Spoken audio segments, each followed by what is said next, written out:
Bom dia, meus irmãos. Que a paz de Cristo esteja em nossos corações.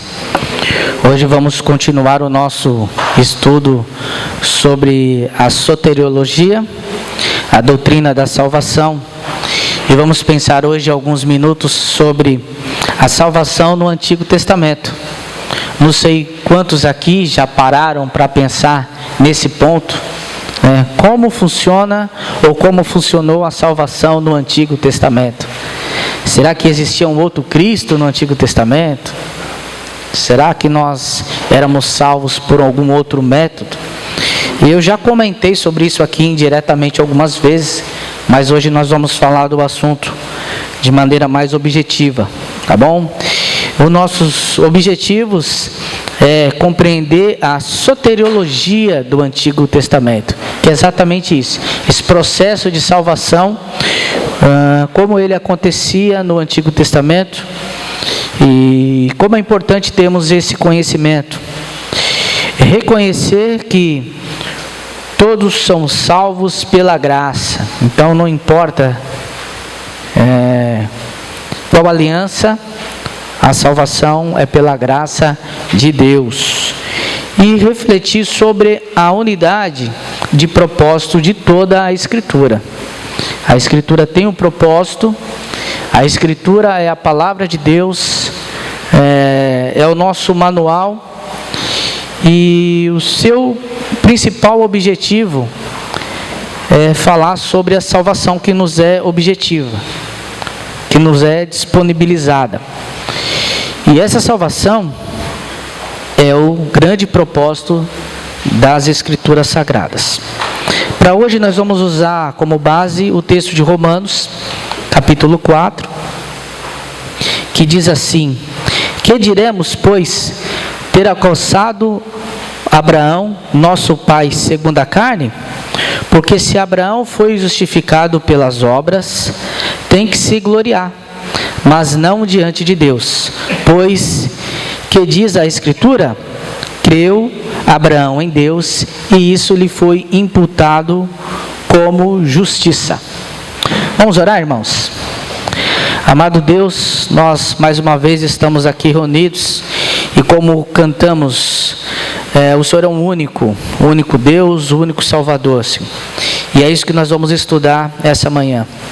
Peço, ó Pai, ajuda o Teu Espírito Santo para que nos ilumine e que possamos refletir sobre essa realidade e que isso nos dê conforto, consolo e encorajamento para vivermos a nossa vida cristã da melhor maneira possível. Lhe pedimos essas coisas, sabemos que são de acordo com a Tua vontade, no nome do Teu Filho Jesus. Amém.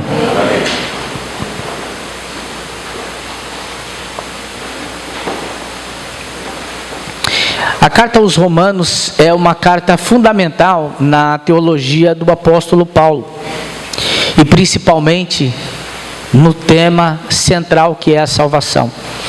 E é interessante aqui como ele usa uma figura, um exemplo do Antigo Testamento para falar da salvação e da fé, algo que não estava muito relacionado com a nossa fé cristã.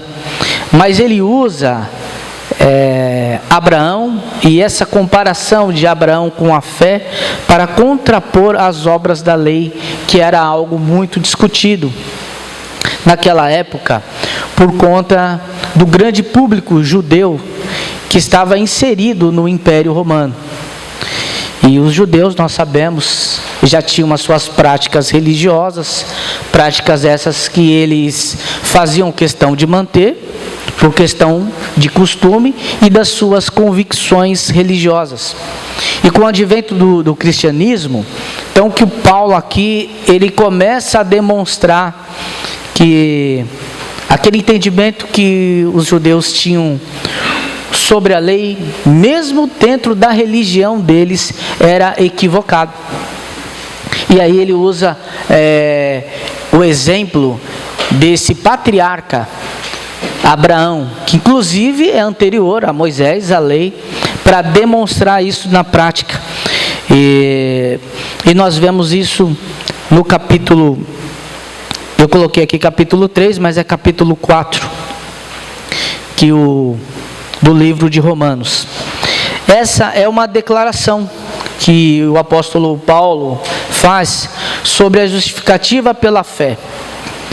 É uma declaração que perante Deus, nós que cremos em Jesus, tanto quanto aqueles que passaram anteriormente a esse período, eles, mesmo sem entender completamente, eram justificados não por qualquer ato em que eles pudessem executar, mas sim pela própria graça de Deus mediante a fé. Então, esse tema aqui já foi amplamente abordado, mas quando nós pensamos no Antigo Testamento, que é o foco dessa manhã, então o primeiro ponto que nós precisamos destacar é isso, que a salvação sempre foi pela graça mediante a fé, ponto. Agora, como isso se aplica ao Antigo Testamento, nós vamos tentar desenvolver um pouco melhor. E aí no ponto A que eu coloquei, o apóstolo Paulo, ele recorre ao próprio Antigo Testamento para justificar ao povo, para mostrar ao povo o método da salvação, que na prática ele não mudou. Então o autor, ele cita aqui mais uma vez Abraão, e sabendo quem era o Abraão e como o povo tinha consideração como Abraão. Como Abraão era reconhecido como o pai da fé. Então aqui a estratégia do apóstolo Paulo, você vê que é bem específica e muito inteligente. Existiam outros personagens que ele poderia ter utilizado para fazer essa mesma defesa, ou a defesa do seu argumento, mas aqui ele usa alguém que é conhecido pelo povo como o pai da fé, e ele mostra que Abraão foi justificado por essa fé. E é engraçado que Paulo continua usando seus métodos, que são aquelas perguntas retóricas que ele faz, mas nós já sabemos automaticamente qual é a resposta. E aí ele começa perguntando no versículo ponto, se Abraão alcançou segundo a sua carne. E aí quando ele está falando exatamente da salvação. Tá bom, meus irmãos? Apesar de não ter a palavra salvação, e ele lança essa pergunta para o seu auditório, que é um auditório romano, mas ali estavam inseridos também muitos judeus, ou seja, eram pessoas que tinham conhecimento de quem era Abraão. E aí, Abraão alcançou a salvação pela sua própria carne? É mais ou menos essa pergunta. E a resposta lógica e objetiva é que não. Essa resposta está implícita no texto e faz com que aqui quem escreveu foi Paulo, né? Faz com que Paulo prossiga para dizer que Abraão não pôde ser justificado pelas obras, porque se ele fosse justificado pelas obras, ele poderia se gloriar, mas não em Deus. E aqui é aquela ideia que Paulo defende, que se pudéssemos ser salvos pelas obras, na prática nós seríamos orgulhosos e teoricamente também não precisaríamos de Deus, concorda? Porque nós teríamos condição de alcançar a salvação pelo nosso próprio esforço. Então Paulo joga essas perguntas retóricas para o seu auditório, exatamente para que eles reflitam sobre essa realidade. Tudo bem, vocês não estão entendendo aqui a graça de Deus por meio de Jesus? Então peraí, vamos voltar lá. Antes da lei, como que funcionava? Né? Abraão foi justificado como? Foi pela fé. Então não foi ele que se justificou. Ele teve fé em alguém que pudesse salvar. E é o desenvolvimento do texto, e é isso que o apóstolo Paulo ele defende aqui. Então ele faz essa declaração que a justiça não é pelas obras, para que ele não tivesse motivo de se gloriar, mas para que ele pudesse reconhecer que a salvação pertence a Deus. Considerando então que Abraão ele não teve nenhum mérito, e que se tivesse algum mérito, o mérito na prática foi crer em Deus, no Deus que chamou. Ele apresenta essa lógica, ele apresenta essa salvação, que a salvação não pode vir dos homens. Ele mostra aqui na prática aquele patriarca tão conhecido pelo aquele povo, se ele mesmo não teve condição de se justificar por qualquer tipo de obra, quem dirá os que vieram depois. Então aqui ele demonstra essa realidade. E no ponto B diz que a obra realizada para a salvação foi única, pelo único Deus verdadeiro, como nós cantamos já aqui. A justificação de Abraão foi pela fé, e o verbo aqui, imputado justiça ou contado como justiça, dá exatamente esse significado. Foi atribuído a ele a justiça, não foi ele que conquistou com as suas próprias forças. Em outras palavras, Deus viu a crença de Abraão e considerou ele justo por causa disso. Ponto. Foi Deus que salvou Abraão, não foi Abraão que se salvou. E por que a necessidade dessa defesa toda, de todo esse desenvolvimento do apóstolo Paulo? Porque a prática no Antigo Testamento era uma prática de sacrifícios, em que animais eram mortos, eram sacrificados, e o sangue dos animais tinha como objetivo purificar os judeus, ou aqueles que tinham crenças semelhantes, dos seus pecados. Onde nós encontramos isso? Nós encontramos em vários textos do Antigo Testamento, mas aqui o escritor de Hebreus faz uma revelação que para eles estava certamente oculta, não estava tão explícito assim. Em Hebreus capítulo 10, capítulo 4, ele diz que é impossível que o sangue de touros de bodes remova pecados. Nossa, e aí, né? E o tanto de sacrifícios que foram entregues no Antigo Testamento, na Antiga Aliança, na Antiga Dispensação, ou o nome que você quiser utilizar, mas naquele antigo pacto do povo de Deus. E aí, se a própria Escritura está dizendo agora que, de maneira nenhuma, o sangue de animais pode remover pecados. E aí paramos para pensar, será que todo aquele sacrifício que foi feito, foi tudo em vão?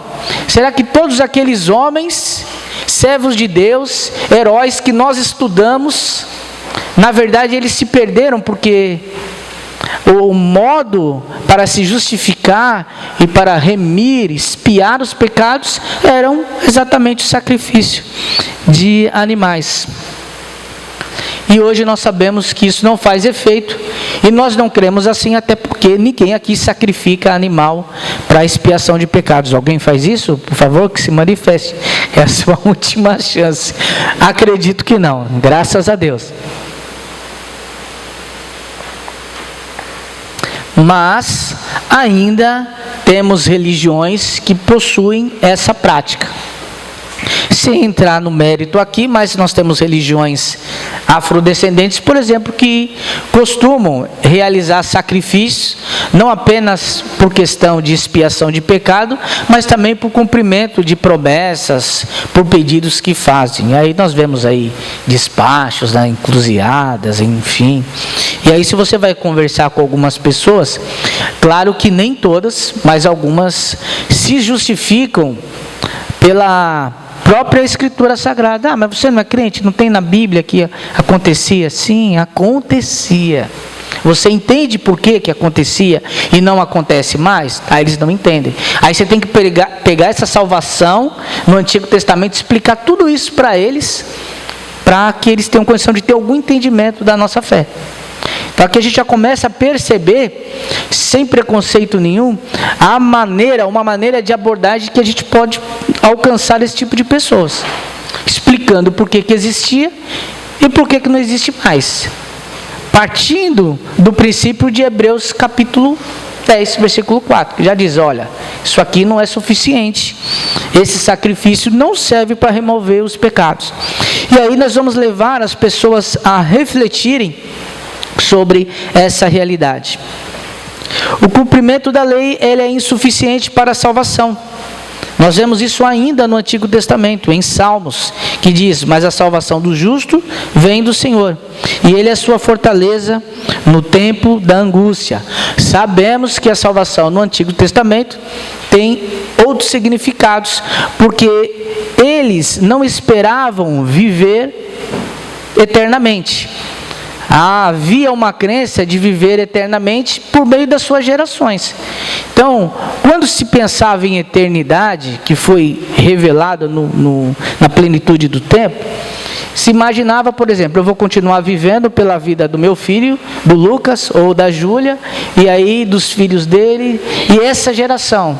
Essa era a ideia principal de salvação, além de salvação por meio de livramentos, principalmente em tempos de guerra. Mas, de qualquer forma, a salvação do justo vem do Senhor. Então, qualquer aplicação de salvação, ela não é empregada ao homem, a méritos e a capacidade do homem, e sim ao Senhor. O apóstolo Paulo também escreve aos Gálatas, de maneira que a lei nos serviu como aio, ou como guia, para nos conduzir a Cristo, a fim de que fôssemos justificados pela fé. Então a lei tem uma função.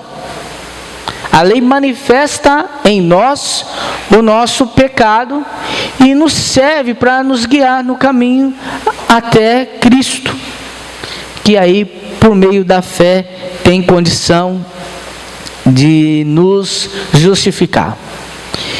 Mas infelizmente nós vemos algumas denominações cristãs que aí, em contrapartida dessa lei e a ideia da salvação, colocam a lei em um pé de igualdade que o nosso Senhor Jesus Cristo, como se a lei tivesse sido pregada na cruz para nos salvar, o que não é verdade.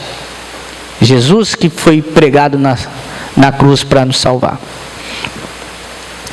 Então nós nos encontramos com algumas denominações cristãs que também não têm essa compreensão da salvação no Antigo Testamento e que ainda vivem sob rudimentos da velha lei e do velho pacto, de guardar os sábados, algumas festas, alguns ritos, e não se libertaram ainda dessas coisas, gerando dificuldade.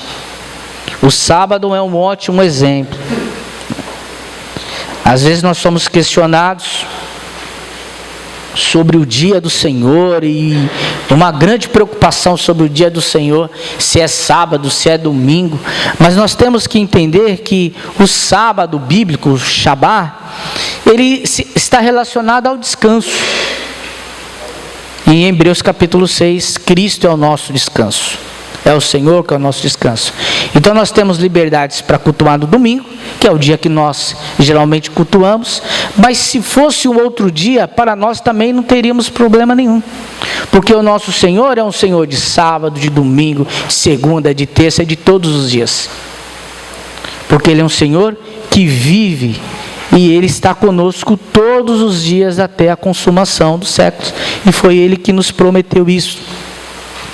Mas é interessante que ainda alguns irmãos continuam com esse tipo de argumento e prendendo pessoas com ideias do Antigo Testamento, da Antiga Aliança, tornando a vida dessas pessoas ainda mais difícil. E falando sobre isso, alguns são tão rigorosos que acabam se fechando em uma seita por acreditarem que, como eles guardam o sábado, eles são o povo de Deus exclusivo, porque aquele que cultua no outro dia, ou como eles falam, que guardam o domingo, como se nós cultuássemos no domingo, no mesmo método em que os judeus guardassem os sábados, que é totalmente diferente, eu não sei onde nós encontramos isso. Eu acho que eu já falei sobre esse assunto com os irmãos, mas é sempre importante destacar que em próprio livro de Deuteronômio, capítulo 5, versículo de 12 a 15.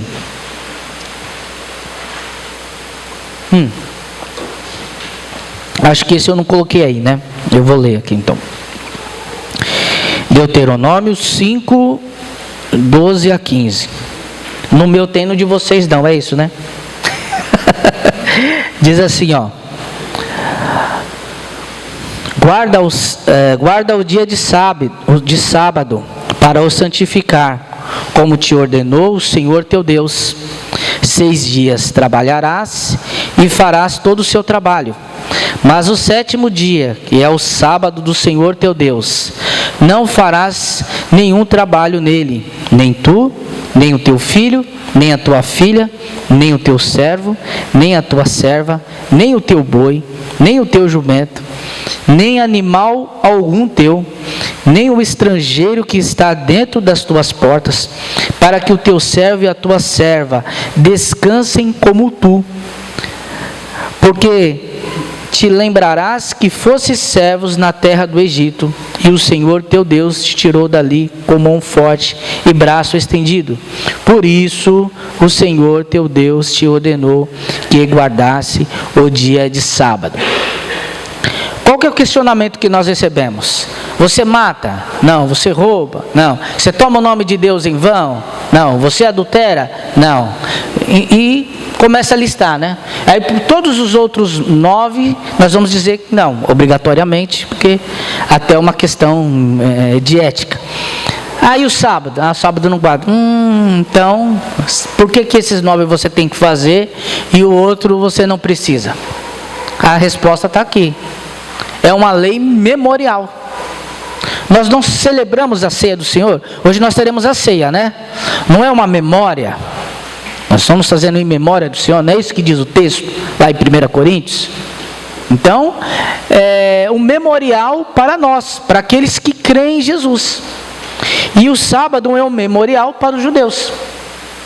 E quando nós fazemos uma aplicação aqui desse texto, ele começa a falar que no sábado você não trabalha, seu filho não trabalha, sua filha não trabalha, seu servo não trabalha, sua serva não trabalha, teu boi não trabalha, o jumento, o animal, ninguém. Porque todos devem descansar como tu no dia de sábado.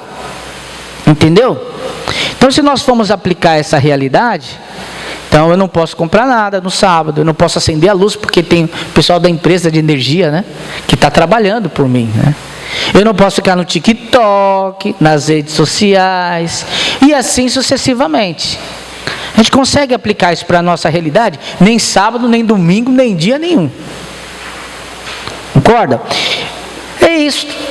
Essa é a orientação do texto. Mas o mais importante está no versículo 15.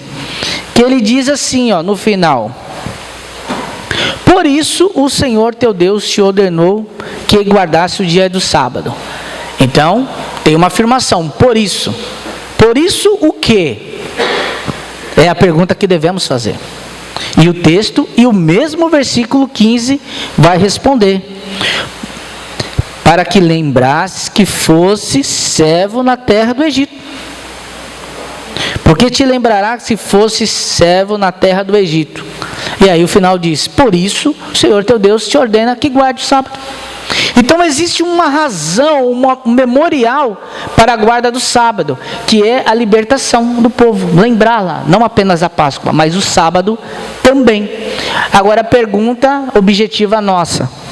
Nós fomos escravos na terra do Egito? No meu caso eu posso dizer tranquilamente que não. Então eu não vou precisar nem do Novo Testamento, dos argumentos do Novo Testamento, para dizer se eu preciso guardar o sábado ou não.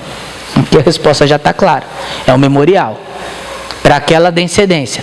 E aí se você é judeu, aí nós vamos ter outras aplicações no Novo Testamento, demonstrando que esse Shabá se cumpriu, né, ou esse sábado, ou esse descanso se cumpriu em Jesus. E em Jesus nós cumprimos esse descanso. E aí vão outras coisas além do próprio sábado em si, mas ainda hoje, mesmo no meio denominado cristão, nós temos dificuldade em compreender sobre a salvação. Jesus Cristo é o Salvador de todos, nós podemos afirmar. Por mais estranho que pareça, mas precisamos refletir sobre essa realidade, que o sacrifício de Jesus na cruz do Calvário foi atemporal. Ou seja, ele transcende o tempo. Por isso que podemos afirmar que Jesus foi o Salvador de todos. Ah, mas quem salvou Abraão? Jesus. Mas quem salvou Moisés? Foi Jesus. Quem salvou Davi? Foi Jesus também que salvou. Mas como isso é possível se Jesus veio depois? Ei, Guilherme, isso é possível? Já parou para pensar nisso? Que Jesus salvou aqueles que vieram antes dele? Mas essa é uma realidade. Em João capítulo 1, 16 e 17 diz assim, pois todos nós recebemos na sua plenitude a graça sobre a graça, porque a lei foi dada por meio de Moisés, mas a graça e a verdade vieram por Jesus Cristo.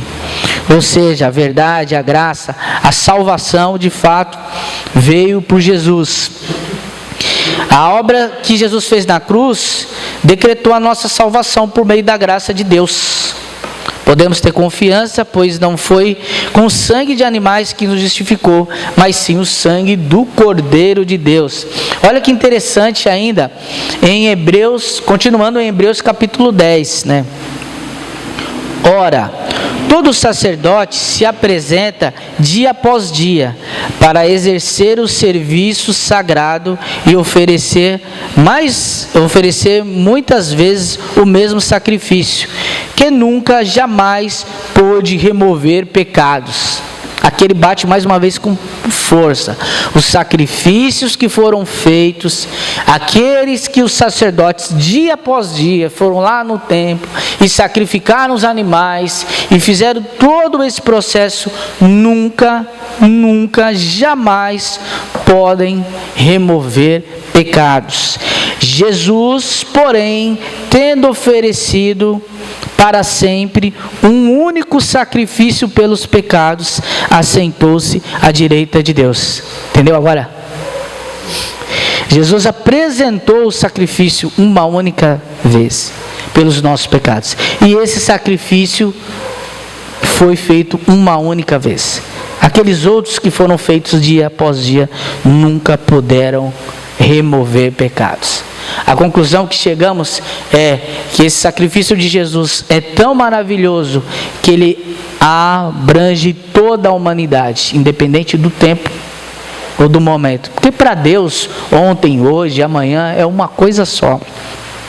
Os judeus têm o dia do Yom Kippur, Quem já ouviu falar?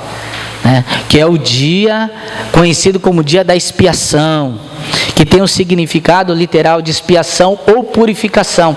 Eles têm um dia especial para isso, de tão preocupados que eles são com o pecado, com o arrependimento. Então eles têm um dia especial que eles celebram e pensam e refletem sobre arrependimento, sobre perdão de pecados. E é o mesmo dia que é comemorado como o Ano Novo Judaico, que é no 7º mês, chamado de Trisrei. 7º mês. É o ano novo deles e também é considerado o dia do Yom Kippur. Mas não há dia de Yom Kippur além do dia que Jesus foi pregado na cruz do Calvário. Esse é de fato o verdadeiro dia da purificação e da expiação dos nossos pecados. Porque ali o verdadeiro Yom Kippur foi cumprido de uma vez por todas. E ali nós tivemos a condição de sermos salvos. Então todos nós fomos salvos de maneira objetiva pelo sacrifício que Jesus fez na cruz do Calvário. Abraão sabia quem era Jesus? Não tinha ideia. Abraão sabia que ele ia morrer na cruz? Também não vejo nada nas Escrituras que deixe isso claro. Entendemos que ele não tinha esse conhecimento, mas ele teve fé naquele que ele não conheceu e foi justificado por essa fé no Filho de Deus que ainda nasceria. E os outros povos até esperavam a vinda do Messias, mas também não tinham a compreensão exata de quem seria esse Messias, que é o nosso Senhor e Salvador Jesus Cristo. Por isso é maravilhoso cantarmos um hino, como nós cantamos hoje, que Ele é o único, porque não tem outro, nem o outro pode salvar, nem pôde, nem poderá. Então você pode pensar naquele seu personagem bíblico favorito, por melhor que ele seja. Eu gosto do José do Egito, foi salvo por Jesus. Eu gosto do próprio apóstolo Paulo, parabéns, mas também foi salvo de Jesus. Como cada um de nós, todos, no Antigo e no Novo Testamento, respondendo a nossa pergunta de maneira objetiva, como é a salvação no Antigo Testamento, todos foram salvos por Jesus. A salvação, então, ela não foi baseada em nenhuma lei, porque a única obra perfeita que foi feita foi por Jesus Cristo. Então, o sacrifício dos animais do Antigo Testamento, por que existiam então, pastor? Por que aqueles sacrifícios lá, tantos animais morreram? Quem gosta de animais aqui deve estar revoltado com o que eu estou dizendo. Acalme o seu coração. Porque tudo isso teve um propósito. E o propósito de toda a Escritura é o que nós lemos aqui. Lembra que nós lemos aqui no começo, vou voltar, o objetivo, refletir sobre a unidade de propósito de toda a Escritura. É que toda a Escritura, ela aponta para Jesus Cristo. E aponta para Jesus Cristo crucificado. Então já podemos celebrar a ceia aqui, porque a gente já entendeu o que é o sacrifício. Mas é uma realidade. Tudo aponta para Jesus. Então, irmãos, aquele sacrifício que era realizado no Antigo Testamento era só um lembrete, era uma sombra do sacrifício único e verdadeiro, suficiente para salvar toda a humanidade, que foi o nosso Senhor Jesus Cristo. Olha que maravilhosa foi a obra realizada na cruz. Para imaginar isso. Tudo aquilo que foi realizado antes, e eles fizeram mesmo sem entender, aponta para Jesus Cristo pregado na cruz do Calvário.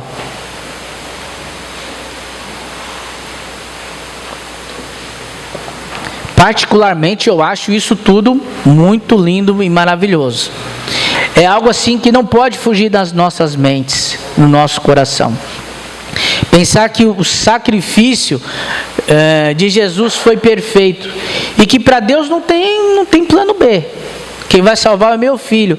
Você entende? Não, eu não entendo. Mas creia. E eles creram. Sem entender, sem compreender quem era esse Jesus. E foram salvos pela fé em algo que eles ainda não tinham a revelação completa. E nós que temos essa revelação completa, para nós ter esse conhecimento todo, é maravilhoso. É mais excepcional ainda. Para nós é um benefício olhar para todos esses gigantes do passado e lembrar e perceber que eles foram salvos pelo sacrifício do nosso Senhor Jesus Cristo, e que a salvação no Antigo Testamento na verdade se cumpriu no Novo.